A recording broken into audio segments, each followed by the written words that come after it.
안녕하세요. 꿈꾸는 편집장 박범준입니다. 효도의 시대는 갔다. 오늘은 이런 제목으로 이야기를 좀 해보려고 합니다. 여러분, 효도라고 하면 어떤 생각이 드세요? 혹시 부모님께 효도를 잘 하고 있나요? 아니면 내 아이들이 나한테 베푸는 효도를 잘 받고 계신가요? 또 아니면 지금은 말썽꾸러기 아이들이지만 언젠가 아이들이 자라서 내가 늙었을 때 나에게 효도를 해줄 거다, 이런 기대 한번 해보신 적이 있나요? 효도란 무엇인가? 부모님을 공경하고 잘 모시는 것이라고 사전에 나와 있더라고요. 근데 일단 이것은 이데올로기입니다. 이데올로기. 효도 할 때 도가 뭐냐? 길이라는 뜻이죠. 길. 인간이라면 마땅히 걸어야 할 길이 바로 도 혹은 도리이고, 효도는 아주 오랜 기간 동안 인간이라면 마땅히 걸어야 할 길로 우리나라에서 혹은 또 많은 나라에서 어떤 이데올로기로 작용을 해왔습니다. 그런데 이 도리라는 것이 이제는 약간 시대에 맞지 않는 개념이라고 생각을 해요. 제가 어르신들을 많이 만나보면 보통 어떤 말씀을 하시냐면, 예전의 기억을 회상하실 때 내가 장남으로서 도리를 다하기 위해서 이러이러했다, 그래도 내가 도리는 다했다라는 것에 대해서 상당한 자부심을 가지고 계세요. 또 내가 오빠들만 있고 내가 혼자 딸로 태어나서 오빠들 공부하는 뒷바라지를 하기 위해서 열심히 일해서 나는 학교도 가지 못하고 억울하기도 했지만 그때는 그게 내 도리였다 라고 이야기를 하시기도 하고, 어떤 할머니는 시집 와서 너무나 고생하고 했지만 그래도 내가 아들 낳아서 우리 대를 이었으니 내가 할 도리는 다 했다, 아무리 가난해도 한 번도 시댁 제사를 거른 적이 없다, 도리는 다 했다. 이분들의 삶을 쭉 지켜보면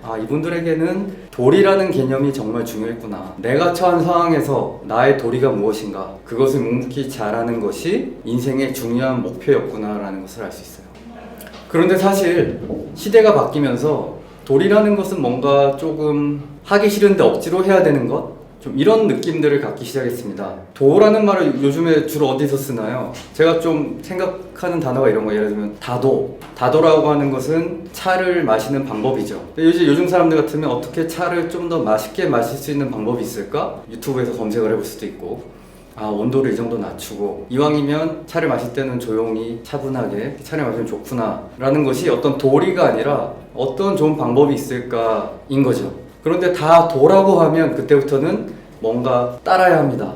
어떤 격식을 차려야 되고 몇 번 무엇을 해야 되고, 마치 제사를 지낼 때 어떤 법도가 있듯이 차를 마실 때도 어떤 복장을 갖춰야 되고 어떤 공간에서 어떻게 해야 한다. 쉽게 얘기하면 뭐뭐 해야 돼, 영어로 should라는 것이 너무나 많은 거죠. 그게 바로 도입니다.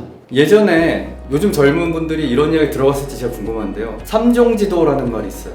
삼종지도는 3명을 따라야 한다라는 도예요. 여자로 태어나면 시집가기 전에는 아버지를 따르고, 시집을 가면 지아비를 따르고, 지아비가 세상을 떠나면 아들을 따라야 한다라는 게 삼종지도입니다. 자, 이것이 당시에 특히 조선시대 유교가 강조되던 조선시대에는 당연히 따라야 할 도였는데, 과연 지금 어느 누구에게 삼종지도라는 말이 있는데 네가 지아비한테 이럴 수가 있냐?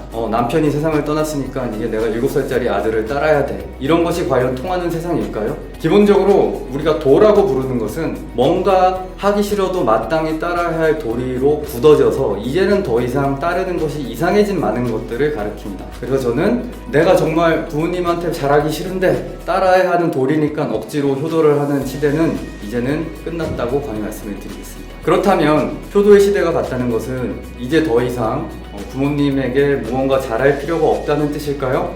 절대 그런 뜻은 아닙니다. 도리로서 공경하고 따르는 것이 아니라 나랑 가장 가까운 존재로서, 나랑 가장 가까운 핏줄로서, 친구로서 부모님과 좋은 관계를 만들어가는 것이 훨씬 더 중요한 시대가 됐다고 생각합니다. 좋은 인간관계는 점점 중요해요. 예전에 제가 이런 얘기 들은 적이 있는데, 한 60년대 어떤 사업가가 사업에 실패를 해서 한강 다리에 차를 세워두고 뛰어내렸답니다. 그 사람 통장에는 3억이 있었대요. 이 방송 듣고 계신 분 중에 통장에 3억 갖고 계신 분 계십니까? 잘 없죠. 게다가 60년대 자동차를 한강에 끌고 가서 3억의 예금 잔고를 남기고 뛰어내릴 정도면 과연 이게 실패해서 도저히 못 견디고 자살할 만한 일인가라고 생각을 할 수 있겠죠. 물질이 있다 없다 때문에 사람이 힘들 수는 있지만 돈이 없고 무엇이 없고의 문제가 아니라 희망이 없다는 거죠. 단돈 몇 푼, 아니 마이너스이더라도 내가 희망이 있으면 살아갈 수 있죠. 하지만 3억이 아니고 수백억이 있어도 희망이 없으면 살아가기 힘든 것이 바로 세상이죠. 그런데 그 희망이라는 것은 대부분 사람들과의 관계에서 나옵니다. 내가 오늘 이렇게 힘들게 하루를 마감하고 들어왔지만 나를 믿고 기다리다가 잠들어 있는 아기를 보고 아 그래 저 아이를 위해서라도 내가 열심히 살아야지. 힘들지만 나를 위로해주는 사람, 나를 걱정해주는 사람, 나에게 힘을 주는 사람, 이런 것에서 희망을 찾아가면서 살아가는 건데, 관계가 안 좋으면 힘들 수밖에 없는 거죠. 그런 점에서 인간관계가 중요하다는 건 아마 모든 분들이 알고 계실 겁니다. 그런데 어떤 분들을 보면 나와 가까울수록 관계가 더 안 좋아요. 밖에 나가면 처음 만나는 사람한테는 아주 젠틀하고 멋있는 사람입니다. 같이 일을 해보면 껄끄럽고 부딪히는 일이 생기기 시작해요. 같은 집에 사는 사람이랑은 얼굴도 안 보고 냉랭합니다. 이러면 어떻겠어요? 주로 만나는 사람들, 밖에 나가서 만나는 사람들, 새로 만나는 사람이 많다 할지라도 내가 집에 들어와서 주로 나와 시간을 같이 보내고 항상 가까이 엮여있는 가까운 사람들과 관계가 안 좋으면 인생은 힘들 수밖에 없습니다. 그래서 부모님과 좋은 관계를 만드는 것은 나랑 가장 가까운 사람부터 좋은 관계를 만드는 거예요. 인간관계에서 작은 행복들을 찾아가는 바로 시작입니다. 두 번째로는 과연 좋은 관계는 무엇인가? 저희 이제 채널에 제가 좀 간단하게 적어놓기도 했는데요. 좋은 관계는 바로 뭐냐면 서로의 삶의 고요함을 인정하는 관계입니다. 인정받는다는 거죠.